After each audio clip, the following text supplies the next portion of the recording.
अस्सलाम वालेकुम। लीजिए पेश खिदमत है मोहिउद्दीन नवाब साहब का मशहूर नावल मुक़द्दर, ये पार्ट 25। लीजिए समाअत फरमाइए और इंजॉय कीजिए। लेकिन इसे किसी तरह क़ानून की गिरफ्त से निजात दिलवाने के लिए पल पल मरता जा रहा हूँ। इसने रिसीवर उठाकर नंबर पंच किए, फिर इसे कान से लगाया। दूसरी तरफ से दुर्दाना बेगम की आवाज़ सुनाई दी। हेलो, मैं बोल रहा हूँ। हेलो, मैं बोल रही हूँ। दुर्दाना भाभी, तुम कहाँ हो? मैं तुराब अली बोल रहा हूँ। तुमने वायदा किया था कि मेरे बेटे को क़ानून की गिरफ्त से निजात दिलाओगी। वो बड़ी बेरुखी से बोली। सॉरी, मैं किसी के लिए कुछ नहीं कर सकूँगी। इस वक्त बहुत परेशान हूँ। मेरा बेटा लापता हो गया है। पता नहीं इसे किसने अगवा किया है, कुछ समझ में नहीं आ रहा है। ऐसे वक्त में किसी से कोई बात नहीं कर सकती। आइंदा मुझे फ़ोन ना करें। इसने फ़ोन बंद कर दिया। तुराब अली नहीं जानता था कि दुर्दाना बेगम कितनी ऊंची जगह पहुंची हुई है। वहां से इसने अपने बेटे को रिहाई दिलवाई थी। इसके बावजूद बेटा इसके पास नहीं पहुंच सका था। इसे किसी ने अगवा कर लिया था और वो इसके लिए पागल हो रही थी। मालूम करना चाहती थी कि इसे किसने अगवा किया है। शहबाज दुर्रानी इसे यकीन दिला रहा था और कह रहा था, सब्र करो, मैं जल्दी मालूम कर लूँगा कि वो कहाँ है और कौन इससे दुश्मनी कर रहा है। तुराब अली ने रिसीवर क्रडल पर रख दिया। बेगम ने पूछा, वो क्या कह रही है? इसने टक्का सा जवाब दे दिया है। कह रही थी कि इसे फ़ोन ना किया जाए, वो खुद अपने बेटे के लिए परेशान है। इसका मतलब ये है कि इसका बेटा अभी तक ज़ीशान की हिरासत में है। पता नहीं वो इसकी हिरासत में है या कहीं गुम हो गया है, वरना इसके लिए परेशान है और इसे तलाश कर रही है। जहन्नुम में जाएं दोनों माँ बेटे। आप अपने बेटे की बात करें। इसी वक्त फ़ोन की घंटी बजने लगी। तुराब अली ने रिसीवर उठाकर कान से लगाया, फिर दूसरी तरफ की आवाज़ सुनते ही सीधा होकर बैठ गया और बोला, हशमत, तुम कहाँ हो? कल से फ़ोन क्यों नहीं किया? हम तुम्हारे लिए किस कदर परेशान हैं, क्या तुम अंदाज़ा कर सकते हो? बेगम शाह अपने बेटे का नाम सुनते ही करीब आकर बैठ गई। वो वाइंड स्क्रीन ऑन करके इसकी बातें सुनने लगी। बेटा कह रहा था, मेरी फ़िक्र ना करें, मैं जहाँ भी हूँ महफूज हूँ और खैरियत से हूँ। बेगम शाह ने कहा, बेटा तुम्हें फ़ोन तो करना चाहिए था। तुम्हें माँ की याद भी नहीं आ रही है? मम्मी, मैं आपको बहुत याद करता हूँ, लेकिन हाँ, फ़ोन नहीं कर सकता। ये अंदेशा है कि मेरी कॉल टेप की जाए और पुलिस वाले मुझ तक पहुँच जाएंगे। वो जल्दी से बोली, नहीं नहीं बेटे, फ़ोन बिल्कुल बंद ना करो। कोई ज़रूरी नहीं है। तुम जहाँ भी रहो सलामती से रहो। मैं तुम्हारे लिए दुआ करती रहती हूँ। आप लोगों ने कहा था दुर्दाना बेगम हमसे ताउन कर रही है और वो मुझे क़ानून की गिरफ्त से बचा सकती है। बेटे, ये सब बातें ही बातें हैं। वो अपने बेटे को नहीं बचा पा रही है तो तुम्हारे लिए क्या करेगी? और मैंने एक वकील की खिदमत हासिल की है। वो कह रहा था कल तक कोर्ट से तुम्हारे लिए ज़मानतनामा हासिल कर लेगा। डैड, कल तक मेरी हिफाजत हो जाएगी, तब मैं अपनी पनाहगाह से बाहर नहीं आऊँगा। ज़ीशान, जब तक मैं अपनी पनाहगाह से बाहर नहीं आऊँगा, ज़ीशान मेरी ताक में रहेगा और किसी न किसी बहाने मुझे क़ानून की गिरफ्त में बुरी तरह टॉर्चर करेगा। तुम दुरुस्त कहते हो, ज़ीशान तुम्हारे ख़िलाफ़ कुछ भी कर सकता है, लेकिन तुम कब तक छुपते रहोगे? आखिर कभी ना कभी तो इस जगह से बाहर निकलोगे। मैं इस मुल्क से बाहर जाने के इंतज़ाम कर रहा हूँ। आप बेफ़िक्र रहें। जब मैं यहाँ से बाहर जाऊँगा तो फिर आपसे फ़ोन पर रब्ता करूँगा। मुझे यहाँ से निकालने के लिए कम से कम 5 लाख रुपयों की ज़रूरत है। कब तक रकम का इंतज़ाम कर सकते हैं? बेगम शाह ने कहा, बेटे, तुम रकम की फ़िक्र ना करो, यहाँ से दूर चले जाओ। अल्लाह तुम्हें हमेशा दुश्मनों से महफूज रखे। ये बताओ, रकम तुम्हें कहाँ भेजी जाए? ये मैं बाद में बताऊंगा। आप मेरे अगले फ़ोन का इंतज़ार करें। फ़िलहाल खुदा हाफिज़। हशमत मुस्कुराकर डॉक्टर आरजू को देखा, फिर मोबाइल बटन दबाकर इसे ऑफ़ कर दिया। वो इसे घूर कर बोली, तुमने मुझसे झूठ क्यों कहा? मुल्क से बाहर जा रहे हो? वो आंख दबा कर बोला, समझा करो, यहाँ घर बैठे बैठे 5 लाख रुपये कमा रहा हूँ, अब हम ऐश करेंगे। वो इसी गर्दन में बाहें डालकर बोली, तुम पक्के बदमाश हो, माँ बाप से भी फराड करते हो। वो इसे बाजुओं की गिरफ्त में लेकर बोला, बाप की दौलत आखिर किसके लिए है? मैं ही एक बेटा हूँ, सारी दौलत और जायदाद मेरे हिस्से में आएगी। वो बोली, हम 10-15 दिनों के लिए सिंगापुर जाएंगे, तुम्हें ज़्यादा रकम का मुतालबा करना था। फिक्र ना करो मेरी जान, मैं सिंगापुर जाकर फ़ोन के ज़रिए अपनी मुसीबतें बयान करूँगा तो बैंक के थ्रू वहाँ 10 लाख पहुँच जाएंगे। मेरी अम्मी बहुत भोली है, मेरा दुखड़ा सुनकर मेरी अम्मी बहुत भोली है, मेरा दुखड़ा सुन नहीं पाए, दुखड़ा सुनकर नहीं रह सकेगी। मैं दुनिया के जिस हिस्से से पुकारूंगा वो अपनी ममता का सारा ख़जाना लुटा देंगी। डॉक्टर आरजू अपने प्यार का ख़जाना इस पर लुटाने लगी। वो बोल पड़ी, देर तक चुप रहे, चुप की ज़बान बड़ी पुरस्कार होती है। वो चुपचाप एक दूसरे से बोलते रहे। फिर वो बोली, 5 लाख रुपये अपनी माँ से किस तरह लाओगे? मैं इन्हें वहाँ जाने नहीं दूँगी। वो हंसते हुए बोला, तुम तो मुझे खिड़की से बाहर भी झांकने नहीं देती हो, फिर बाहर क्या जाने दोगी? तुम वहाँ जाओगी? वो ताज्जुब से बोली, मैं फ़ोन पर कह दूँगा कि अम्मी बीमारी का बहाना करें, डॉक्टर आरजू इनका इलाज करने आएगी तो वो तुम्हें 5 लाख रुपए दे देंगी। ये अच्छी तदबीर है। रकम देने के बाद तुम सीधी यहाँ नहीं आओगी, अपने बैंक में जाओगी और मोहतात रहकर मालूम करती रहोगी कि कोई हमारी निगरानी कर रहा है या नहीं। फिर रात को क्लिनिक बंद करने के बाद यहाँ आओगी।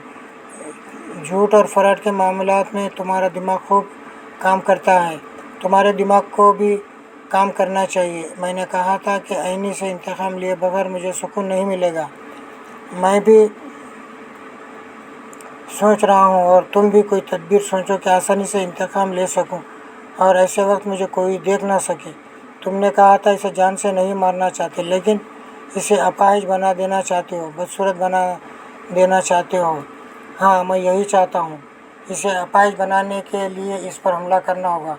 क्यों ख्वामखा रिस्क लेना चाहते हो? सीधी सी बात है, वो नीमंदी है, इसे पूरी तरह नाबीना बना दो। ये काम आसानी से हो सकता है। आसानी से कैसे हो सकता है? उरूज इसे आई स्पेशलिस्ट वगैरह के पास ले जाती है, फिर ख़ुद ही इसे दवाएं खिलाती पिलाती है। इसकी आंखों में जो आई ड्रॉप्स डाले जाते हैं, अगर इसमें मेरी दवा के 2 खतरे भी मिला दिए जाएं तो मुकम्मल तौर पर अंधी हो जाएगी। वो इसे अपनी तरफ खींच कर बोला, क्या बात है मेरी जान, तुमने तो दिल खुश कर दिया। अब ये सोचो कि इसके आई ड्रॉप्स में तुम्हारी दवा कैसे मिलाई जा सकती। वो एक ज़रा सोचने के बाद बोली, इसके लिए ये मालूम करना होगा कि उरूज या आईनी इन आई ड्रॉप्स को कहाँ रखती हैं। वो दवा इसके बेडरूम में होती है या उरूज के पास? वो उरूज के पास ही होती है। आईनी अपने हाथों से आंखों में दवा नहीं डालती है। उरूज के पास एक छोटा सा बैग होता है। उरूज के पास एक छोटा सा हैंड बैग रहता है। वह आईनी की तमाम दवाएं और नुस्खे इसी में रखती हैं। और दोनों थोड़ी देर तक सर झुकाए सोचते रहे। फिर आरजू ने कहा, जब उरूज अपनी ड्यूटी पर होगी तब हम इसके क्वार्टर में जाएंगे। वो ज़रूर इस बैग को वहाँ छोड़ कर जाती होगी। हशमत ने कहा, हाँ, हम ऐसे वक्त जाकर अपने मंसूबे पर अमल कर सकते हैं। हमने सिर्फ मैं वहाँ जाऊँगी, तुम्हें इस 4 दीवारी से बाहर नहीं निकलना है। लेकिन उरूज जब अपनी ड्यूटी पर होगी तो इसके क्वार्टर का दरवाज़ा मुकफ़िल होगा। वो सोच में पड़ गया। फिर बोला, इस दरवाज़े को खोलने के लिए मुझे तुम्हारे साथ जाना होगा। वो इसके सीने पर सर रख कर बोली, मैं नहीं चाहती कि तुम यहाँ से बाहर निकलो और किसी की नज़रों में आओ, मगर इस काम के लिए तुम्हारा बाहर जाना ज़रूरी है।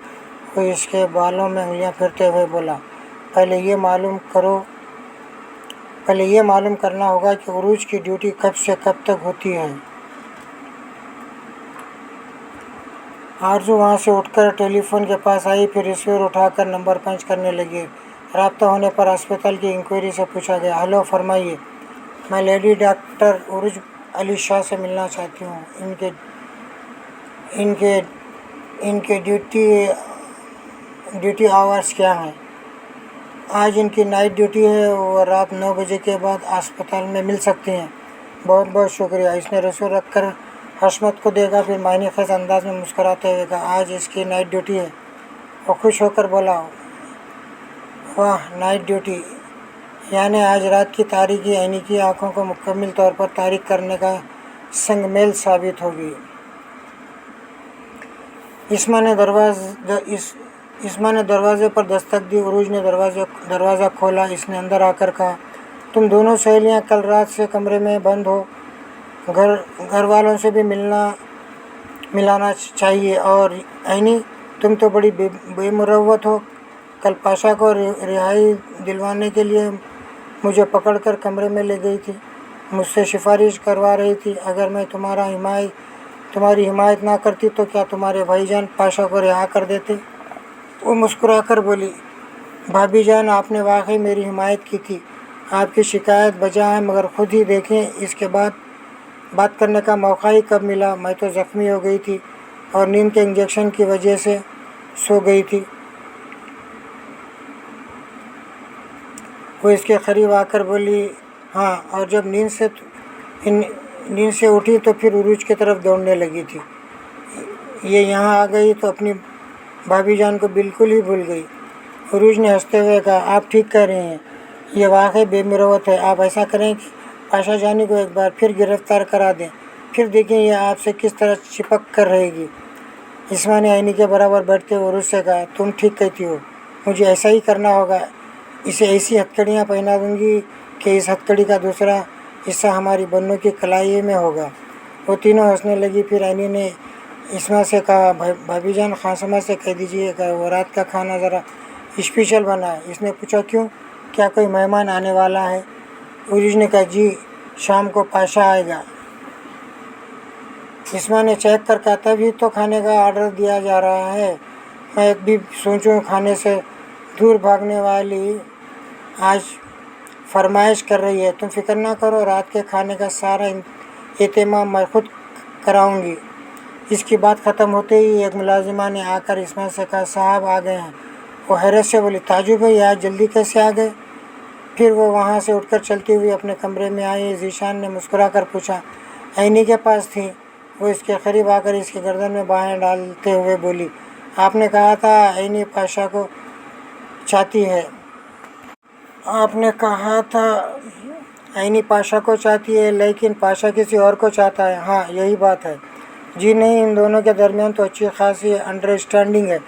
آج شام پاشا یہاں آ رہا ہے اور بہت خوش ہے، عینی بہت خوش ہے، اس سے ظاہر ہوتا ہے کہ پاشا اس کی محبت کا جواب محبت سے دے رہا ہے۔ ذیشان تعجب سے سوچنے لگا، پھر ذرا چونک کر بولا ہاں یاد آیا، میں نے پاشا کو سمجھایا تھا کہ عینی کو اس طرح سچے اور ایماندار جیون ساتھی کی ضرورت ہے، ہو سکے تو وہ اس کے دوسری لڑکی کا خیال دل سے نکال کر عینی کے بارے میں سوچے۔ اسما نے تائید میں سر ہلاتے ہوئے کہا ہو، بات ہو گئی، پاشا آپ کا احسان مند ہے، پھر ہماری عینی کو لاکھوں میں ایک ہے، وہ اس کی طرف مائل ہو گیا ہے، یہ ہمارے لیے خوشی کی بات ہے، عینی کو ایک مخلص محبت کرنے والا محافظ مل جائے گا، اس خوشی میں تمہارا تحفہ پیش کرنے والا ہوں۔ وہ خوش ہو کر بولی واقعی آپ میرے لیے تحفہ لے کر آئے ہیں؟ ہاں، پوچھو کہ وہ کیا ہے؟ وہ ذرا دور ہو کر اسے سر سے پاؤں تک دیکھنے لگی، اس کے لباس کو ٹٹولنے لگی۔ وہ اس کا ہاتھ دور کرتے ہوئے بولی نہیں بھائی، دور سے بتاؤ میں تمہارے لیے کیا لایا ہوں، کوئی پہننے اوڑھنے کی چیز نہیں ہے، کوئی نیکلیس بھی نہیں ہے ہو سکتا، آپ کے دونوں ہاتھ خالی ہیں۔ وہ مسکرا کر بولا تمہاری یادداشت بہت کمزور ہے، ورنہ تم فوراً بوجھ لیتی کہ میں تمہارے لیے کیا لایا ہوں۔ وہ ذہن پر زور ڈالتے ہوئے پھر اسے سر سے پاؤں تک دیکھنے لگی، پھر بولی کوئی اشارہ تو دیں۔ وہ مسکراتے ہوئے بولا اشارہ دوں گا تو تم فوراً بوجھ لو گی، نہیں آپ کو تو اشارہ تو دینا ہوگا۔ اچھی بات ہے، وہ چیز سفید ہے اور اس پر اوپر سے نیچے تک کالے کالے دھبے پڑے ہیں۔ وہ حیرانی سے بولی یہ کیا چیز ہو سکتی ہے؟ آپ نے تو اشارہ دے کر الجھا دیا ہے۔ وہ ہنسنے لگا، کاغذ کھول کر اسے دکھاتے ہوئے بولا یہ ایک سفید کاغذ ہے اور اس پر جو کالے کالے دھبے ہیں یہ دراصل تحریر ہے، یہ میری میڈیکل رپورٹ ہے کہ میں بچے کا باپ نہیں بن سکتا۔ وہ خوشی سے چہک کر بولی وہ ذیشان، تم نے میری بات رکھ لی، اپنا وعدہ پورا کیا اور اپنی جعلی میڈیکل رپورٹ لے آئے۔ जी हाँ बेगम साहबा का हुक्म जो था, मैं बच्चे का बाप बन सकता हूँ, लेकिन मुझे ज़ाहिर करना है कि मैं बांझ हूँ। ये मेडिकल रिपोर्ट भी यही कहती है। जो आप चाहती हैं वो इस कागज़ झपट कर वो इस कागज़ से वो इस वो इससे कागज़ झपट कर वहाँ से जाने लगी। वो हाथ पकड़ कर बोला, कहाँ जा रही हो? अभी जाकर आपके मम्मी डैडी को ये रिपोर्ट दिखाऊंगी। आपके वालिद मोहतरम ने मेरा जीना हराम कर दिया था। वो एक झटके से हाथ छुड़ाकर कमरे से बाहर आई। तेज़ी से चलती हुई बालकनी की रेलिंग के पास आकर देखा, नीचे ड्राइंग रूम में बेगम आफ्ताब, फलक नाज और फलक आफ्ताब बैठे हुए बातें कर रहे थे। वो सोचने लगी, अपने हाथों से मेडिकल रिपोर्ट पेश करना मुनासिब नहीं होगा। मैं क्या करूं? किसके ज़रिए रिपोर्ट वहां तक पहुंचाऊं? इसने ऐनी के दरवाजे की तरफ देखा, फिर तेज़ी से चलती हुई वहां आई। दस्तक देने पर उरूज ने दरवाज़ा खोला। वो अंदर आकर बोली, उरूज तुम डॉक्टर हो, ये मेडिकल रिपोर्ट पढ़ो। वो कागज़ लेकर इसे खोलते हुए बोली, किसकी रिपोर्ट है? तुम्हारे भाईजान की। नेगेटिव रिपोर्ट है, वो कभी बाप नहीं बन सकते। दोनों ने चौंक कर इस्मा को देखा। वो बहुत खुश दिखाई दे रही थी। ऐनी ने कहा, भाभी जान ये रिपोर्ट नेगेटिव है और आप खुश हो रही हैं। क्या मुझे खुश नहीं होना चाहिए? मेरी सास साहबा पीछे पड़ गई थी कि जीशान की दूसरी शादी कराएगी तो दूसरी बहू से बच्चे होंगे। अब ये रिपोर्ट मेरे लिए एक ढाल है, मेरी शौकन का रास्ता रोकने वाली दीवार है। ऐनी ने करीब आकर इसके बाजू को थाम कर कहा, भाभी जान मैं आपके जज्बात को अच्छी तरह समझती हूँ। ये रिपोर्ट आपके लिए खुशियाँ लेकर आई है, लेकिन ये सुनकर अफसोस हो रहा है कि भाईजान कभी बाप नहीं बन सकेंगे। उरूज ने कहा, ऐसी कोई बात नहीं है। अगर इलाज होता रहे तो इनके अंदर तब्दीलियाँ आ सकती हैं। नहीं उरूज, इलाज होगा तो पहले मेरा। जब मैं माँ बनने के काबिल हो जाऊंगी और मेडिकल रिपोर्ट मेरे फेवर में होगी, तब मैं तुम्हारे भाईजान का इलाज करने दूंगी, वरना अपनी शौकन के लिए कोई रास्ता खुलने नहीं दूंगी। उरूज ने कहा, मुक़द्दर जो चाहता है वही होता है, और इस वक्त मुक़द्दर आपसे बहुत खुश है।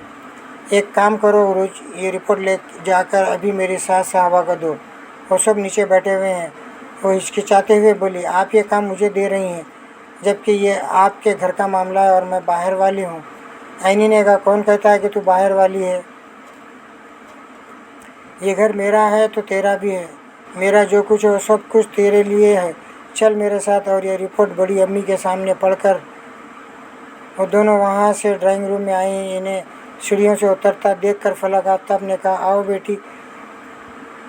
ऐनी, कैसी तबीयत है तुम्हारी? आओ बेटी ऐनी, कैसी तबीयत है तुम्हारी? सर का ज़ख्म कैसा है? वो मुस्कुराते हुए बोली, बड़े अब्बू डॉक्टर मेरे साथ साथ है तो फिर ज़ख्म कैसे अच्छा नहीं होगा। वो सब हंसने लगी। हालांकि हंसने की बात नहीं थी, लेकिन वो जताना चाहते थे कि ऐनी की बातें इन्हें बहुत खुश करती हैं। उरूज ने कहा, बड़े अब्बू भाईजान ने अपना मेडिकल चेकअप करवाया था, वो इसकी रिपोर्ट लेकर आए हैं, ये आप देखें। इसने वो कागज़ फलक आफ्ताब की तरफ बढ़ा दिया। वो इसे खोलते हुए बोला, ये रिपोर्ट किस सिलसिले में? उरूज ने कहा, औलाद के सिलसिले। फलक नाज और बेगम आफ्ताब ने सर उठाकर उरूज की तरफ देखा, फिर फलक आफ्ताब को देखने लगी। वो कागज़ पढ़ने के बाद बेयकीनी से बोला, नहीं ये कैसे हो सकता है? मुझे यकीन नहीं आ रहा है। बेगम आफ्ताब ने पूछा, क्या बात है? ये हमारे बेटे जीशान की नेगेटिव रिपोर्ट है। इसके मुताबिक हमारा बेटा कभी बाप नहीं बन सकता। बेगम आफ्ताब ने गुस्से से चीख कर कहा, क्या बकवास है? किस जाहिल डॉक्टर ने ये रिपोर्ट लिखी है? मैं नहीं मानती। उरूज ने कहा, मैं भी एक डॉक्टर हूँ और जानती हूँ कि ये एक बहुत बड़े डॉक्टर की रिपोर्ट है, इसे झुटलाया नहीं जा सकेगा। बेगम आफ्ताब ने कहा, मैं पूछती हूँ जीशान को ज़रूरत ही क्या थी कि वो अपना मेडिकल चेकअप करवाता? ऐसा करने से पहले वो हमसे मशवरा नहीं ले सकता था? इस्मा जीने से उतरते हुए बोली, आप क्या मशवरा देती कि वो चेकअप ना करवाएं और घर के बुज़ुर्ग इसी खुशफहमी में मुब्तला रहे हैं कि सिर्फ मैं बांझ हूँ और आपके साहिबजादे इस मामले में पॉजिटिव हैं, लिहाजा इनकी दूसरी शादी कराई जा सकती है। क्या आप अब इस रिपोर्ट के सामने इनकी दूसरी शादी करवाएंगी? बेगम आफ्ताब उठकर खड़ी हो गई। हाँ कराऊंगी, डंके की चोट पर कराऊंगी। क्या तुम मुझे दूसरी बहू लाने से रोक सकोगी? بے شک پہلی بیوی کی اجازت کے بغیر شوہر دوسری شادی نہیں کر سکتا، اگر کرے گا تو اسے شادی کا جواز پیش کرنا ہوگا، اور میرے پاس یہ جواز ہے کہ آپ کے صاحبزادے دوسری شادی کے قابل نہیں ہیں۔ پھر وہ عروج کی طرف دیکھتے ہوئے بولی، عروج وہ رپورٹ مجھے دو۔ بیگم آفتاب نے تیزی سے آگے بڑھ کر اپنے شوہر سے وہ رپورٹ لی، پھر اسے پھاڑتے ہوئے کہا، اس رپورٹ کو میں نہیں مانتی، یہ کسی کے پاس نہیں رہے گی۔ اسما نے کہا، خواہ مخواہ انگاروں پر لوٹ رہی ہیں، رپورٹ پھاڑ دینے سے حقیقت بدل نہیں جائے گی۔ میں رپورٹ کی دوسری نقل ہسپتال سے حاصل کر لوں گی۔ وہ اسے واپس زینے پر چڑھتے ہوئے بولے، خدا کی پناہ، مجھے تانے دے دے کر چھلنی کر دیا گیا تھا، ایک انجانی شوقن کو عاصب بنا کر میرے حواس پر مسلط کر دیا گیا تھا۔ آج میں سکون سے کھاؤں گی، پیوں گی اور آرام سے سوؤں گی۔ وہ بولتی ہوئی اوپر اپنے کمرے میں چلی گئی۔ فلک آفتاب نے کہا، بیگم غصہ ضبط کیا کرو، اس رپورٹ کو پھاڑنے کے بعد کیا حاصل کر لو گی؟ کیا واقعی حقیقت بدل دو گی؟ کبھی نہیں۔ یہ تحریر جو تم نے پھاڑی ہے، یہ کسی ڈاکٹر نے نہیں لکھی تھی، مقدر نے لکھی ہے، اور مقدر کا لکھا بدلا نہیں جا سکتا۔ عینی نے کہا، بڑے امی، آپ کے دل میں کیسے کیسے ارمان ہیں یہ میں جانتی ہوں۔ آپ دوسری بہو لانا چاہتی ہیں، لیکن کیا ضروری ہے کہ اولاد کے لیے آپ بھائی جان کی ہی دوسری شادی کریں؟ بابر بھی تو ہے، آپ اس کی شادی کر سکتی ہیں، دوسری بہو لا سکتی ہیں۔ ایسے وقت بابر بیرونی دروازہ کھول کر اندر آیا۔ بیگم نے کہا، بیٹی اس کی شادی کیسے کروں؟ تم ہاں کرو گی تو بات بنے گی۔ اس نے دروازے کی طرف دیکھا، بابر بہت دھندلا سا دکھائی دے رہا تھا۔ اس نے پوچھا، کون ہے؟ عروج نے اس کے قریب آ کر کان میں کہا، بابر ہے۔ بابر نے ان کے قریب آتے ہوئے کہا، عینی تم کوئی جواب نہ دو، تم سے پہلے میں کئی بار کہہ چکا ہوں کہ ہم دونوں کے مزاج مختلف ہیں، اور میں نے کبھی خواب و خیال میں بھی نہیں تمہیں شریک حیات کی حیثیت سے نہیں دیکھا ہے۔ بیگم نے ناگواری سے کہا، اگر نہیں دیکھا ہے تو کیا ساری عمر کنواری ہی رہو گی؟ ممی، کیا دنیا میں لڑکیوں نے پیدا ہونا بند کر دیا ہے؟ آپ کیوں عینی کے پیچھے پڑی ہوئی ہیں؟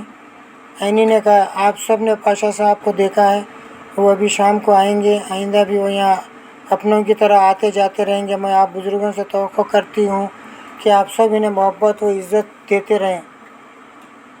وہ عروج کا ہاتھ پکڑ کر زینے کے پاس آئی، پھر اوپر سے